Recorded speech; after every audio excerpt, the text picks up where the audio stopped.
শয়তানের কাজই হলো উল্টা কাম করা, আল্লাহ যা করেছে তার উল্টা করা। আল্লাহ তাআলা বললেন উসজুদু লি আদামা, আদমরে বানাইয়া সবাইকে বললেন আদমরে সেজদা দাও। ফাসাজাদু, সবাই সেজদা করলো। সবাই মানে কারা কোন তো? মাশাআল্লাহ। ইল্লা ইবলিস, মিস্টার ইবলিস সেজদা দিল না। আল্লাহ জিজ্ঞেস করলেন তুমি সেজদা দিলে না কেন? শয়তান তখন আর্গুমেন্ট পেশ করলো। সে বলল আনা খায়রুম মিনহু খালাকতানি মিন নার ওয়া খালাকতাহু মিন তিন, আমি ওর থেকে অনেক ভালো। ওরে বানাইছো মাটি দিয়ে, আমারে বানাইছো আগুন দিয়া। আগুন হলো ঊর্ধ্বমুখী, মাটি হলো নিম্নগতি সম্পন্ন। সুতরাং ঊর্ধ্বমুখী কোন জিনিসকে নিম্নমুখী জিনিসের কাছে আত্মসমর্পণ করতে বলা, সেজদা দিতে বলা মোস্ট আনসাইন্টিফিক। কত বড় শয়তান! শয়তান জানে না যে আগুনের শক্তি কম, মাটির চাইতে আগুনের শক্তি একেবারেই কম। সব থেকে শক্তি বেশি মাটির। আগুন হচ্ছে সংহারক আর মাটি হচ্ছে উৎপাদনশীল। এই মাটির তলায় আর একটা জগৎ আছে, পানির তলায় আছে আর একটা জগৎ। আলহামদুলিল্লাহ রব্বিল আলামিন। এই যে রব্বিল আলামিন বলা হয়, আলম হচ্ছে এক বচন, আলামিন হচ্ছে বহু বচন। আল্লাহ শুধু ইহকাল আর পরকাল, ইহজগৎ আর পরজগতের মালিক নন, বহুমাত্রিক জগতের মালিক তিনি। সেই জগৎগুলি আমরা চিনি না, অবশ্য সময় হলে আর একদিন এ ব্যাপারে বলবো ইনশাআল্লাহ। মাটির তলায় কি জগৎ, সাগরের তলায় কি জগৎ, ও বোঝে নাই, ও তো শয়তান, ও এরকম বলে বসলো। আল্লাহ তাআলা বললেন ইন্নাকা রাজিম, তুই মরদুদ, আমার হুকুমের অবাধ্য হয়েছিস, বেরিয়ে যা, তোর জীবনের সমস্ত ইবাদত আমি পণ্ড করে দিলাম।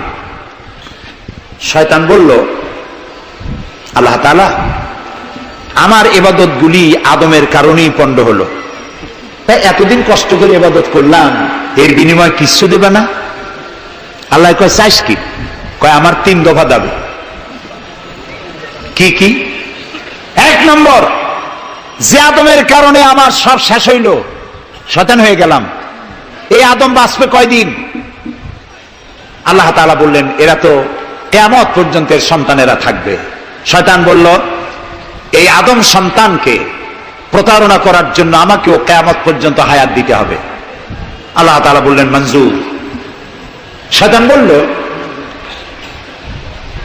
আমাকে আমার 2 নম্বরের দাবি, যেহেতু আমি মানুষের প্রতারণা দিব, ভাইতে ভাইতে ঝগড়া লাগাবো, স্বামীতে স্ত্রীতে ঝগড়া লাগাইয়া তালাক দেওয়াবো, ভাইতে ভাইতে খুনাখুনি বাধায় দেব, কিন্তু লোকেরা যদি আমারে দেখতে পায় যে শয়তান এই যে তালাক দেওয়াইয়া এই যে যায়, ছেলে আর বাপে ঝগড়া বাঁধাইয়া ভাইতে ভাইতে খুনাখুনি করাইয়া এই যে শয়তান যায়, তাহলে তো আমার ঠ্যাং আস্ত থাকবে না, আমার তো মেরে ফেলাবে। সুতরাং আমাকে আন্ডারগ্রাউন্ড ওয়ার্ক করতে দিতে হবে, আমি শয়তানি করবো কেউ, কিন্তু আমার কেউ দেখবে না। আল্লাহ কয় মঞ্জুর। শয়তান কয় লাস্টলি এন্ড ফাইনালি 3 নম্বরের দাবি, আমি করব সারা জীবন তোমার বিরোধিতা। আর মজার ব্যাপার, রিজেকের মালিক তুমি, তুমি যদি আমারে আর আমার অনুসারীদেরকে খাবার না দাও তা আমি তো ওয়ার্কার পাবো না, এই জন্য আমারে খাইতে দেওয়া লাগবে, আমার ওয়ার্কারদেরকেও খাইতে দিতে হবে। আল্লাহ বললেন মঞ্জুর। শয়তান বলল হায় আল্লাহ তাআলা, এবার তোমার জাহান্নামের সংখ্যা বাড়াইতে পারো, আমি তোমার সমস্ত বান্দাগুলি সব জাহান্নামকে ভর্তি করে দেবো। এই কোরআন শরীফ আছে। আল্লাহ তাআলা ফেরেশতাদের বললেন, ফেরেশতারা শুনছে শয়তানি কইল কি? আল্লাহ রাব্বুল আলামিন বলেন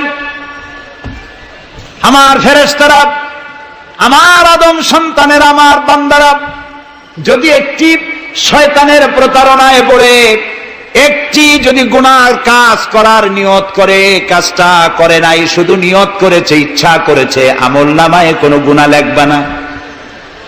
গুনাহটা যখন করে ফেলবে, একটি গুনার বদলে শুধু একটাই গুনাহ লিখবে। আর যদি আমার বান্দা যদি একটি পুণ্য কাজের, নেক কাজ করার নিয়ত করে, কাজটা করে নাই, শুধু নিয়তের জন্য একটা নেকি লিখে দিবা। নেকির কাজটি যখন সম্পাদন করবে তখন একের উপরে 10টা গ্রেস মার্ক লাগাইয়া দিবা। সুবহানাল্লাহ। আমি এইভাবে করে আমার বান্দাদেরকে মাফ করে দেব। সুবহানাল্লাহ। শয়তান মানুষকে ওয়াসওয়াসা দেয়, আর আল্লাহ যা বানায় তার উল্টা বানায়। আল্লাহ বানাইলো জাকাত, শয়তান বানাইলো কি কন্তবুদ্ধি করে?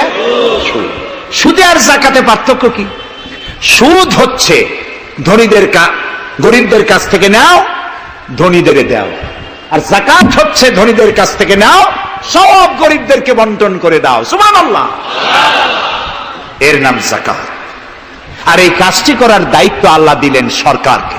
সূরা হজ আল্লাহ রাব্বুল আলামিন বলেন, আল্লাযীনা ইম্মাক্কান্নাহুম ফিল আরদ আকামুস সালাত ওয়া আতাউজ যাকাত ওয়া আমারু বিল মা'রুফি ওয়া নাহাউ আনিল মুনকার ওয়া লিল্লাহি আকিবাতুল উমুর। আমি যদি মুমিন বান্দারে ক্ষমতা দেই, তারা 4 দফা কাজ করবে। কয় দফা বলে? 1 নম্বরে মুমিনেরা ক্ষমতায় গিয়ে নামাজ প্রতিষ্ঠা করবে। 1 নম্বর কাজ নামাজ প্রতিষ্ঠা করবে। ক্ষমতায় গিয়ে তারা অর্ডার করবে, বেলা 1টার সময় সমস্ত কোর্ট কাছারি আদালত শিক্ষা প্রতিষ্ঠান কল কারখানা সব বন্ধ হবে আধা ঘন্টার জন্য। জোহরের নামাজ আর দুপুরের খানার বিরতি, নামাজ শেষ আবার কাজ করতে আসো। নামাজ বাধ্যতামূলক। নামাজ যদি বাধ্যতামূলক হয় তাহলে তার সুফল কি? তার সুফল হলো, এসপি যদি বাধ্যতামূলক ভাবে নামাজ হয়, আর এসপি যদি মসজিদের ইমামতি করে দারোগাদের নিয়ে, অফিসারদের নিয়ে, দারোগা যদি, ওসি যদি থানায় পুলিশদের নিয়ে তার ইমামতিতে নামাজ হয়, এমপি যদি তার এলাকার অফিসার দিয়ে নিয়ে ইমামতি করে নামাজে, মন্ত্রী যদি তার এলাকার লোক নিয়ে অফিসারদের নিয়ে সচিবালয় ইমামতি করে, এই মন্ত্রী, এই এমপি, এই ওসি, এই এসপি এদেরকে পিটাইয়া ঘুষ খাওয়ান যাবে? যাবে না। যে বিশ্ববিদ্যালয়ের ভাইস চ্যান্সেলর নামাজ বাধ্যতামূলক হওয়ার কারণে মসজিদের ইমামতি করবেন, শিক্ষক শিক্ষয়িত্রী ছাত্র ছাত্রী 5 ওয়াক্ত নামাজ যে বিশ্ববিদ্যালয় জামাতে আদায় করবে, ওরা কি মাস্তান, গুন্ডা, সাদাবাজ হবে? হতে পারে না। এই জন্য সরকারের প্রথম দায়িত্ব হবে, কে বলতেছেন? কার কথা শোনাইতেছি? প্রথম দায়িত্ব হচ্ছে নামাজ প্রতিষ্ঠা করো। 2 নম্বরে যাকাত আদায় করো। 2 নম্বরে কি? যাকাত আদায় করো। এই যাকাত গভর্নমেন্ট আদায় করবে। আল্লাহর কায়দাটা কি দেখেন, এর মধ্যে সিগনিফিকেন্স কি? গভর্নমেন্ট আদায় করবে কেন? আমরা দিলে হবে না কেন? আমরা দিলেও হবে যদি ইসলামী সরকার না থাকে। ইসলামী সরকার হলে, অর্থাৎ আল্লাহর বিধান কায়েম হলে যাকাত কালেকশন করবে গভর্নমেন্ট। এখানে একটা সাইকোলজিক্যাল ব্যাপার আছে। আমি যদি অধ্যক্ষ রশিদ খান সাহেবের কাছে আমি বলি যে আমি গরিব মানুষ, আমার কিছু সাহায্য করেন, উনি যদি আমাকে সাহায্য দেন যাকাত থেকে, অথবা কোনো দয়া করে কিছু পয়সা দেন, চিরটা কাল ওনাকে দেখলে পরে আমার মাথাটা একটু নত হয়ে যেতে পারে। আল্লাহ চান না তার কোন বান্দার মাথা আর একটা গোলামের সামনে নত হোক। সেই জন্য আল্লাহ চান সরকারের কাছ থেকে নাও, তোমার মাথা উঁচু থাকুক। সুবহানাল্লাহ কইতে ইচ্ছা করে না? মাথার অনেক দাম, যেখানে সেখানে সেজদা দিয়েন না। পীর বুজুর্গ দেখলেই পায়ের উপরে পড়ে যায়েন না। কদম বসি করতে ইচ্ছা করে করেন, আমি বাধা দেব না, কিন্তু মাথাটা নিচু করেন না। মাথাটা আল্লাহ ছাড়া কারো সামনে নত হতে পারে না। এই মাথার অনেক দাম। আপনার বডি সেনাই যাবে না যদি মাথা না থাকে। আপনার মা অথবা স্ত্রী ছাড়া মস্তকবিহীন বডি চেনা কঠিন। এটা বডির আইডেন্টিটি। এই জন্য দেখবেন পৃথিবীর সমস্ত প্রাণী খাবারের সময় রুজির উপরে, রিজিকের উপরে মুখ লাগাইয়া খায়। গরু, বাছুর, মুরগি, হাঁস, হাতি, বাঘ, ভল্লুক, ময়না, টিয়া সব খাবারের উপরে মুখ লাগাইয়া খায়। কেবলমাত্র মানুষ খাবারের সময় খাবারটা মাখাইয়া মাথা উঁচু থাকে এখানে দেয়। আল্লাহ চান রিজিকের সামনে আমার বান্দার মাথা নত হবে না, মাথা নত হবে তো রাজ্জাকের সামনে নত হবে, রিজিকের সামনে নয়। সুতরাং গভর্নমেন্টের কাছ থেকে নাও, তাহলে তোমার মর্যাদা ঠিক থাকবে, কোনো ব্যক্তির কাছ থেকে নয়। গভর্নমেন্ট কালেকশন করবে, গভর্নমেন্ট বিতরণ করবে। এরপরে দারিদ্র বিমোচন ইসলামের সব থেকে বড় প্রোগ্রাম, দারিদ্র বিমোচন করা। কারণ কি? কারণ হলো আমার রাসূল বলেছেন, কাদাল ফাকরু আইয়াকুনা কুফরা। দারিদ্র মানুষকে কুফরির মধ্যে ঠেলে দেয়। তার নামাজ রোজা থাকে না, আল্লাহ রাসূল থাকে না। দরিদ্রের ধর্ম একখানা রুটি, সে তখন পূর্ণিমার চাঁদকে রুটির মতো দেখে। আছেন একটা কবিতা এরকম, পূর্ণিমার চাঁদ যেন ঝলসানো রুটি। তখন তার ধর্ম হয়ে যায় এটা। এই জন্য রসুল্লাহ বলেছেন কাদাল ফাকরু আইয়াকুনা কুফরা। রসুল্লাহর একটা ব্যাংক ছিল, সেই ব্যাংকের নাম ছিল বাইতুল মাল। এই বাইতুল মাল ব্যাংক যেদিন তিনি এর ইনোগ্রাল সেশন, উদ্বোধনী দিন, আমাদের ব্যাংকগুলি উদ্বোধন করার সময় কত সামিয়ানা, গেট, তোরণ ইত্যাদি করা হয়। রসুল্লাহর ব্যাংক উদ্বোধন করা হলো মসজিদে নববীর ভিতরে, খেজুর গাছের খুঁটি আর খেজুর গাছ, উটের পশম, খেজুর গাছের পাতার মাটি, এই দিয়া ছাদ। উপরে যদি বৃষ্টি হয় আধা ঘন্টা, নিচে বৃষ্টি পড়ে 1.5 ঘন্টা, পাতার ট্যাপট্যাপানি। এরকম একটা মসজিদের ভেতরে বসে রসুল্লাহ ব্যাংক উদ্বোধন করলেন আর বললেন, বুখারীর হাদিস, মান তারাকা দায়নান আও দিয়ান ফাআলাইয়া।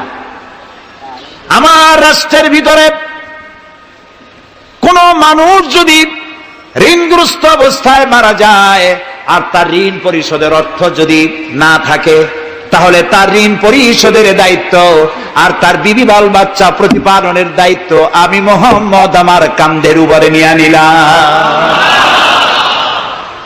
দারিদ্র বিমোচনের জন্য নবী করিম সাল্লাল্লাহু আলাইহি ওয়াসাল্লাম মানুষকে কাজ দিয়েছেন, ভিক্ষা কম দিয়েছেন। কেউ চাইলে, রসুলের আদত মুবারক ছিল, কেউ কিছু চাইলে পকেটে হাত দিতেন, থাকলে দিতেন। জীবনে একদিনের জন্য কাউকে না বলেন নাই। বলেছেন কিছু নাই, বলতেন আজকে দিতে পারলাম না, তুমি আবার এসো, দেব না, এরকম কথা জীবনে একবারও বলেন নাই। সুবহানাল্লাহ। শুধু দিয়েছেন, কিছু নেন নাই। আল্লাহ, সারা জীবন মানুষের কষ্ট বুকের উপরে ধারণ করেছেন, কাউকে কষ্ট দেননি। ক্ষুধার্ত মানুষের দুয়ারে দুয়ারে গেছেন, নিজে ক্ষুধায় কষ্ট করেছেন। হযরত আবু বকর, ওমর মসজিদে নববীর ভেতরে বসে অসময় বসে আছেন। রাসূলুল্লাহ দিনের বেলা জিজ্ঞেস করলেন, তোমরা এই অসময় এখানে কেন? তারা বললেন, আমরা ক্ষুধার্ত, 2-3 দিন কিছু খাই না। রাসূলুল্লাহ বললেন, আমারও তো একই অবস্থা, চলো। 3 জন বেরিয়ে গেলেন। মসজিদে নববীর পাশেই ছিল হযরত আবু আইয়ুব আনসারী রাদিয়াল্লাহু তাআলা আনহুর বাড়ি। আমি 1973 সনে স্বাধীন বাংলাদেশের প্রথম হজ আমি করেছিলাম। 4733 টাকা ছিল বিমানের ভাড়া। তখন মসজিদে নববীর পাশেই ছিল আবু আইয়ুব আনসারী রাদিয়াল্লাহু তাআলা আনহুর বাড়ি। সেই বাড়িতে গেলাম। ওইখানে একটা বাক্সের ভিতরে, একটা গ্লাসের বাক্সের ভিতরে ছিল রসুলের ব্যবহার করা তরবারি, তীর আর ধনুক। আমি বহুত চেষ্টা করছিলাম গ্লাসটা উঠাবার জন্য, কারণ এটা সেই তরবারি, সেই তীর, সেই ধনুক যেখানে আমার রসুলের হাতের পরশ লেগেছিল। যদি ধরতে পারতাম প্রাণ করে একটা চুমা দিতাম। এই বাড়িতে গিয়ে রাসূলুল্লাহ উপস্থিত হলেন। আবু আইয়ুব আনসারী, 3 জন মেহমান, এর থেকে শ্রেষ্ঠ মেহমান আছে? স্ত্রীকে বললেন, তাড়াতাড়ি একটা ছাগল জবাই করো, রুটি বানাও। তিনি চলে গেলেন বাগানে, বাগান থেকে কিছু খোরমা আনলেন। হাদিস শোনাচ্ছি, গল্প নয়। কিছু খোরমা এনে রসুলের সামনে রাখলেন। রাসূলুল্লাহ বললেন, এর মধ্যে কাঁচা পাকা, আধা পাকা 3 পদের খাজুর, আমি কোনটা খাবো? হযরত আবু আইয়ুব বলেন, 3 প্রকারের খেজুরে আপনি হাত দিবেন, কারণ আপনার হাত যে প্রকারের খেজুরের গায়ে লাগবে আমার বাগানে আল্লাহ রাব্বুল আলামিন সেই খেজুরে বরকত দিয়া দিবেন। কিছুক্ষণ পরে রান্না হয়ে গেল। রাসূলের সামনে গোশত আসলো, রুটি আসলো। আল্লাহর নবী খাবারের শুরুতে 2-1টা রুটি আর 2-3টা গোশত টুকরা রুটি দিয়া পেঁচায়া হযরতে আবু আইয়ুব আনসারীর হাতে দিয়া দিলেন। বললেন, আবু আইয়ুব, এই রুটি আর গোশত টুকরা নিয়ে যাও, আমার কলিজার টুকরা মা ফাতেমা গত 3 দিন হলো কিছু খায় নাই। দুনিয়ার মানুষের খাবার পৌঁছায়ছেন, নিজে না খেয়ে থেকেছেন। হযরত আয়েশা বলেছেন, 1 দিন 2 দিন না, মাসের পর মাস রাসূলুল্লাহর স্ত্রীদের ঘরে চুলায় আগুন জ্বলে নাই। হযরত ওমর রাদিয়াল্লাহু তাআলা আনহু রাসূলুল্লাহর ঘরে প্রবেশ করেছেন। এখনো ঘরটা আছে, মসজিদে নববীর কোনায় ছোট্ট ঘরটা, বিশ্বনবীর ঘর। তিনি ঘরের মধ্যে প্রবেশ করে দেখেন রাসূলুল্লাহ শুয়ে আছেন। তারপরে হযরত আবু বকর সালাম করলেন, রাসূলুল্লাহ উঠে বসলেন। হযরত ওমর রাদিয়াল্লাহু তাআলা আনহু বাচ্চা শিশুর মতো ডুকরে কেঁদে উঠলেন। নবীজি জিজ্ঞেস করলেন, ওমর কাঁদো কেন? হযরত ওমর বলছেন, ইয়া রাসূলুল্লাহ, আমি বিশ্বনবীর ঘর দেখতেছি, ছোট্ট একটি ঘর, এক কোনায় পানি শূন্য সরাহি কাত হয়ে পড়ে আছে, এক পাশে একটা গ্লাস। আর আপনি যে বিছানায় শোয়া, চাদর নাই, বালিশ নাই, দড়ি দিয়া বুনানো খাটিয়ার উপরে শুয়েছিলেন, হাতের তলায়, মাথার তলায় হাত দিয়ে আপনার জান্নাতি শরীর মোবারকের পিঠের উপরে দড়ির দাগ আমি সহ্য করতে পারছি না ইয়া রাসূলুল্লাহ। কাফেরেরা পৃথিবীতে এত শান্তি করলো, আর আল্লাহ রাসূলের গায়ে দড়ির দাগ। আপনি আমাকে অনুমতি দেন, আমি একটা তোষক আপনাকে বানায় এনে দেই। রাসূলুল্লাহ বললেন, ওমর, আমি যদি হুকুম করি, এই যে ওহদ পাহাড়টা আমার জন্য সোনায় পরিণত হয়ে যাবে। আমি পৃথিবীতে শান্তি করতে আসি নাই, এসেছি মানবতার মুক্তির জন্য, কল্যাণের জন্য। নবী করিম সাল্লাল্লাহু আলাইহি ওয়াসাল্লাম এই যাকাতের বিধান কায়েম করলেন। মানুষের দুয়ারে দুয়ারে খাবার পৌঁছে গেল, বৃদ্ধরা ভাতা পেল, বয়স্করা ভাতা পেল, বেকারেরা তাদের কাজের সংস্থান পেয়ে গেল। অবস্থা এমন হলো, হযরত ওমর ইবনে আব্দুল আজিজ রাহমাতুল্লাহ আলাইহির সময় যাকাত কে নেবে, যাকাত কে নেবে চিল্লানো হতো, ঢোল বাজানো হতো। একজন লোক পাওয়া যেত না যে যাকাত আমার দরকার। ইতিহাস লিখছে, ওই সময় একজন লোক তার সাদকার টাকা নিয়ে ঘুরতেছে যে যাকাত কাকে দিবে। 3 দিন হলো যাকাত নেওয়ার মতো একটা লোক পেল না। অবশেষে ক্লান্ত হয়ে মরুদ্যানের মধ্যে বসে আছে। কিছু সময় পর দেখলো যে একটা লোক, ধুলায় ধূসরিত চেহারা, তিনি এসেছেন, হাতে একটা বড় টোপলা। এই লোকটি বলল, পথিক, সালাম আলাইকুম, আমি 3 দিন ঘুরলাম এই দেশে, একটা মানুষ পেল না যাকে আমি সদকার টাকা, যাকাতের টাকা দিতে পারি। আপনাকে মনে হচ্ছে গরিব মানুষ, জামা কাপড় ময়লা, আপনি আমার এই টাকাগুলি নিয়ে আমাকে উদ্ধার করুন। লোকটি বলছে, তোমার মাথা ঠিক আছে কিনা আমি জানি না, তুমি কি মনে করছো যে আমার এই বস্তার মধ্যে ছেঁড়া খাতা? তোমার ওই টোপলায় যত টাকা, ওর থেকে অনেক বেশি টাকা আমার এই বস্তার ভিতরে। আমি 1 সপ্তাহ ঘুরতেছি, একটা গরিব মানুষ পাই নাই এই দেশে। এটি হলো যাকাতের কল্যাণময়তা, যাকাত ভিত্তিক অর্থ ব্যবস্থার কল্যাণময়তা। যারাই যাকাত দেয় না, অর্থকে সঞ্চিত করে, সোনা এবং রূপাকে সঞ্চয় করে, তাদের সম্পর্কে আল্লাহ কি বলছেন? والذين يكنزون الذهب والفضة ولا ينفقونها في سبيل الله فبشرهم بعذاب أليم। যারা নাকি রৌপ্য এবং স্বর্ণ সঞ্চয় করে, আমার রাস্তা খরচ করে না, মানে গরিবদের দেয় না, সঞ্চিত করে রাখে, তাদের জন্য কঠিন পীড়াদায়ক শাস্তির সুসংবাদ দাও। প্রশ্ন উঠতে পারে, শাস্তির কি সুসংবাদ হয়? শাস্তির কি হয়? আল্লাহ সুসংবাদ বললেন কেন? এটা বোঝাবার জন্য ছোট্ট একটি দৃষ্টান্ত যথেষ্ট। মা যদি ছেলেকে কন্ট্রোল করতে না পারে, দারুণ দুষ্ট, মা তখন বলে, দাঁড়া, তোর বাপ আসুক, আমি তারে নালিশ করবো, এমন পিটটি দেবে তখন মজা টের পাবি। পিটাইলে কি মজা লাগে? তাহলে মজা বললো কেন? শাস্তির তীব্রতা বোঝাবার জন্য মজা শব্দ ব্যবহার করা হয়। এটা কোরআনে কারীমের বাগধারা। আল্লাহ তাআলা বলছেন, তীব্র শাস্তির সুসংবাদ দাও। স্বর্ণ আর রৌপ্য জমা করে রেখেছো, যাকাত দাওনি। বহু মহিলার অসংখ্য সোনা রূপা আছে, যাকাত দেন না। কবে কালে ভদ্র একটা বিয়ে আসবে, সেই বিবাহে সজ্জিত হয়ে যাবেন, সারা বছরে যাকাত দিলেন না, এতগুলি সোনা আটকায় রাখলেন কেন? আল্লাহ চান না টাকা পয়সা পুঞ্জীভূত হয়ে থাকুক। কোরআন শুধু নামাজ রোজা নয়, দেখুন না আল্লাহ কি বলছেন। আল্লাহ বলছেন, কায়লা ইয়াকুনা দুলাতাম বাইনাল আগনিয়াই মিনকুম। আল্লাহ বলছেন, তোমাদের কিছু সংখ্যক ধনীদের মধ্যে তোমাদের সম্পদগুলি পুঞ্জীভূত হয়ে যাক, এটা আমি চাই না। এটা যাকাত, ফিতরা, সাদকা, এককালীন দানের মাধ্যমে গোটা জাতির মধ্যে পৌঁছে যাক, তাহলে মানুষের উপকার হবে। সুতরাং 7.5 তোলা নিচ পর্যন্ত যাকাত আপনার না দিলে চলবে। যখন 7.5 তোলা হবে তখনই যাকাত শুরু হবে। যত বেশি হয় গোড়া থেকে শুরু করে সবটা দিতে হবে। 52 তোলা রূপা হলে যাকাত দিতে হবে।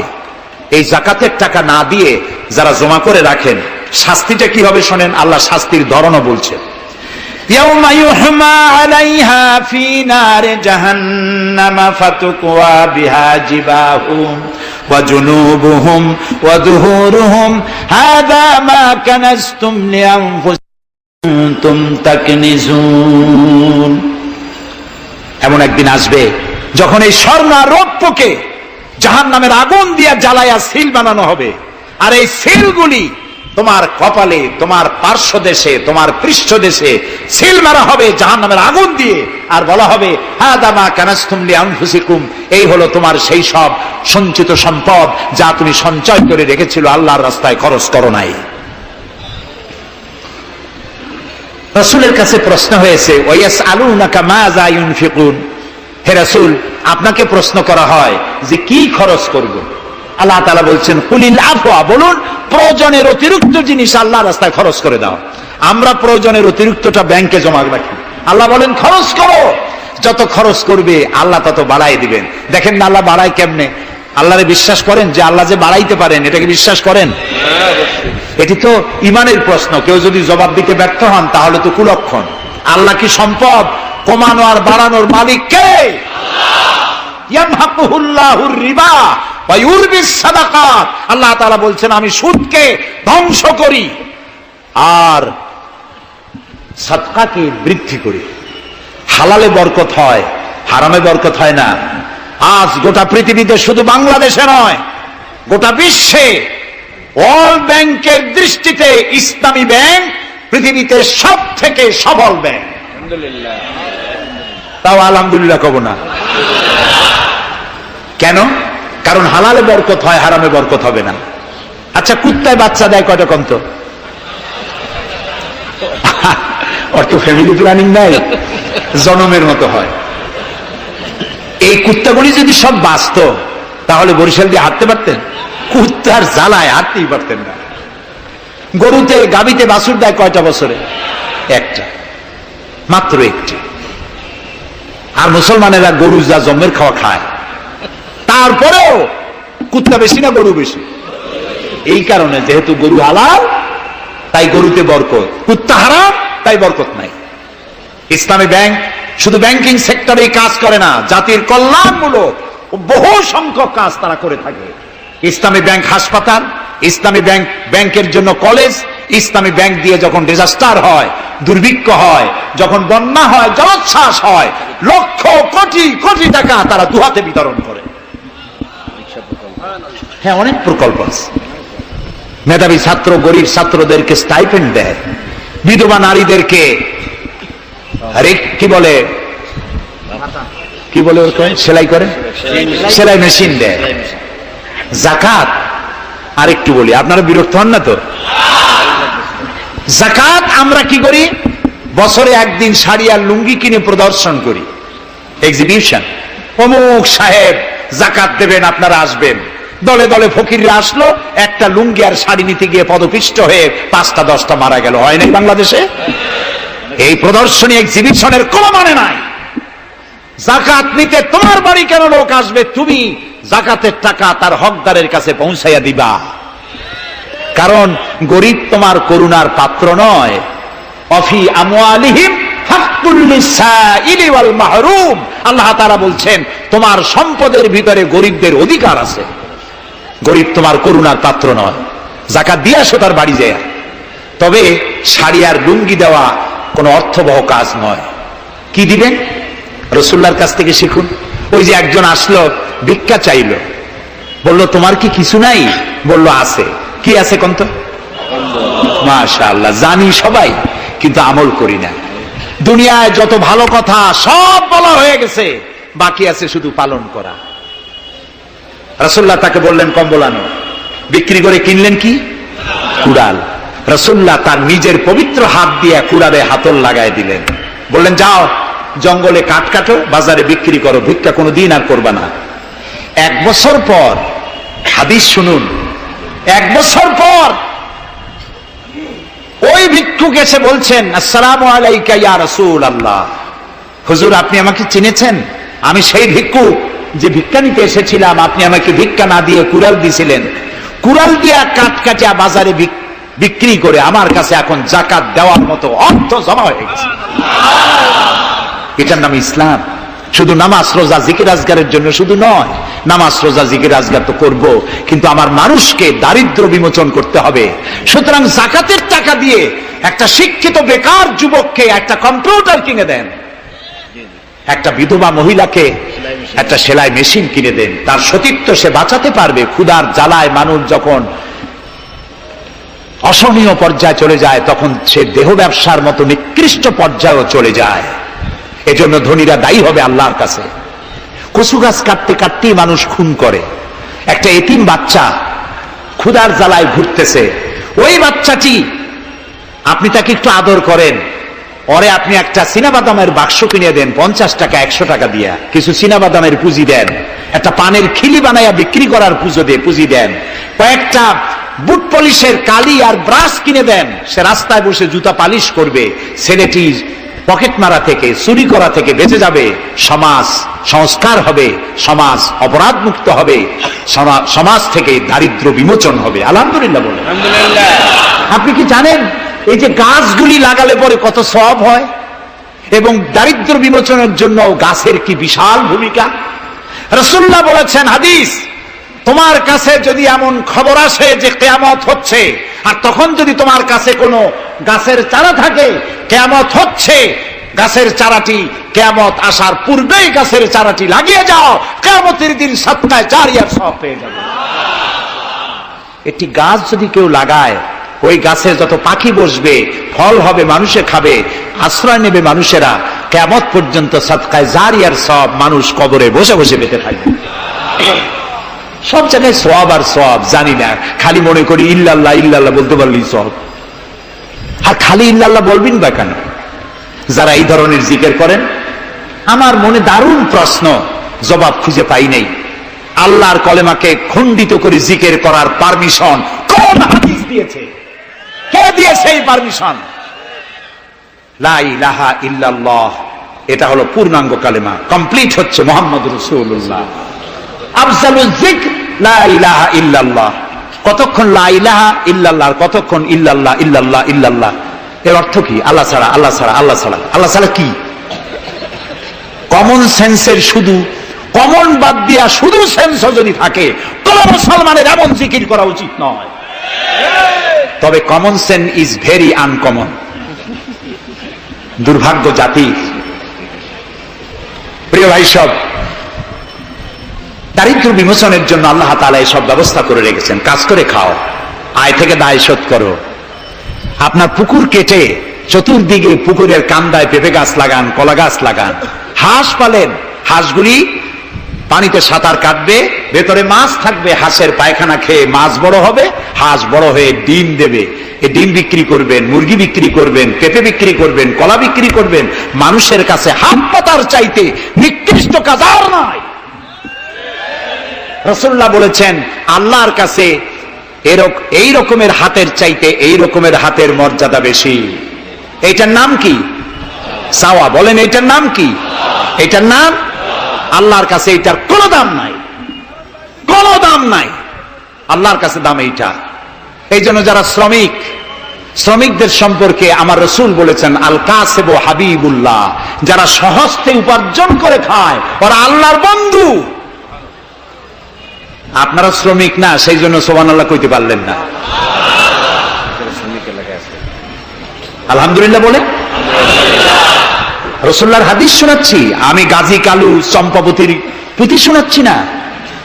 আল কাসিবু হাবিবুল্লাহ, যে ব্যক্তি সহজে উপার্জন করে খায় সে আল্লাহর বন্ধু।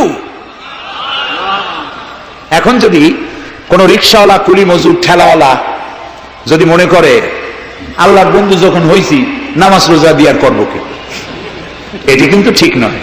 আল্লাহর বন্ধু হওয়ার জন্য নামাজ রোজা অত্যন্ত জরুরি। আর আপনি যে কষ্ট করে খাচ্ছেন, আপনার পয়সা হালাল। যে ব্যক্তি রিকশা চালায়, 2.5 মনে বস্তা মাথায় করে স্টিমারে উঠায়, ওর চাইতে হালাল পয়সা কারো নাই। মাথার ঘাম পায়ে ফেলে উপার্জন করছে। আপনি জানেন না যে দালানে যারা আছে খুব শান্তিতে নাই, বাইরের থেকে দেখে ভেতরের অবস্থাটা বোঝা যায় না। গুলশান বনানী আভিজাত্যপূর্ণ এলাকার বিশাল বিশাল বাড়ি দেখে আপনার চোখ ধাঁধা লেগে যেতে পারে, খুব শান্তির নিলয়। না, শান্তি নাই। বাড়ির মালিক, বহু টাকার মালিক, রাত্রির বেলায় ঘুম হয় না, কোন ফাঁক দিয়া জানলার পাশ দিয়া গুলি এসে বুক ঝাঁঝরা করে দেয়, ঘুম নাই। জনমের মতো অসুখ হইছে, প্রত্যেক দিন সোনার চাউল দিয়ে ভাত খাইতে পারে, কিন্তু ডাক্তার তার রুজি কন্ট্রোল করে দিয়েছে। পাঙ্গাসের পেটি, খাসির চর্বি খাইতে পারবেন না, ভাত কম খাবেন। সকালবেলায় ডিমের পুষ, দুপুর বেলায় এক স্লাইস টুস, সন্ধ্যাবেলায় ফলের জুস, খাওয়া শেষ। বউ তো কথা শোনে না, হাজারো কাজ করে ঘরমুক্ত হয়ে স্বামী ফিরেছে, বিবি সাহেবা বেগম সাহেবা পেখম ধরে হাতে ভেরিটি ব্যাগ নিয়ে স্বামীর সামনে থেকে হন হন করে যাচ্ছে। স্বামী বেচারা কষ্ট করে জিজ্ঞেস করছে, তুমি কই যাও? বলছে, আই এম ভেরি বিজি। ছেলে হয়েছে কয়টা? সব গুন্ডা, মাস্তান, মাথায় এত বড় চুল, হাতে এত বড় নখ। মেয়েগুলি বয়ফ্রেন্ড নিয়ে কোথায় চলে গেছে। বেটা বাড়ির কাজের লোক, কাজের মেয়েদের হাতের দেওয়া খানা খাইলো, আদর পাইল না, যত্ন পাইল না, সম্মান পাইল না, খাইয়ে টাইয়া নিজে নিজে শুয়ে আছে। এতগুলা ঘুমের ট্যাবলেট খাইছে, ঘুমও আসে না। কিন্তু তুমি মেয়ে রিক্সাওয়ালা, ঠেলাওয়ালা, কুলি মজুর, সারাদিন কাজ করে পোলার চাউল কিনতে পারো নাই, মোটা চাউল কিনেছো, খেসারির ডাল কিনেছো, একটু কিনে বাড়িতে বউ রান্না করেছে। আমি এই চোখে দেখা কথা বলি, আল্লাহ তাআলা এই বয়সে কম দেখান নাই। কমলাপুর রেল স্টেশনের বস্তি দেখেছি, অনেক বস্তি এলাকায় গিয়েছি। স্বামী বসে খাচ্ছে, ঘরমাক্ত রিক্সা চালায় আসছে, 2.5 মণে বস্তা টানে আনছে। স্ত্রী খাবার তুলে দিচ্ছে, আরেকটু খাও, খুব কষ্ট করেছো, আরেকটু খাও। ওর ঘরে ফ্যান নাই, কাপড়ের আঁচল দিয়ে স্বামীর কপাল মুছে দিচ্ছে, আরেকটু খাও, এত কষ্ট করো তুমি। ওর ঘরে ফোমের বিছানা নাই, চটের মতো শক্ত বিছানা, বালিশ নাই, ইটের মতো শক্ত, চাপ কাপড়ের একটু কভার দাও। এরকম একটা বালিশের উপরে সারাদিনের শ্রান্তি আর ক্লান্তি নিয়ে আর ঘুমায় গেছে, কোনো শিক্ষা লাগে নাই। এমন ঘুম আসছে, ওর নাকের গর্জনে ট্রাকের ইঞ্জিন ফেল। শান্তি কি বড় লোক হলে হয়? শান্তি দেওয়ার মালিক আল্লাহ। শান্তি দেওয়ার মালিক কে? আল্লাহ তাআলা। এই জন্যে এই শান্তি আসবে যদি সঠিকভাবে, সুষ্ঠুভাবে আল্লাহ পাকের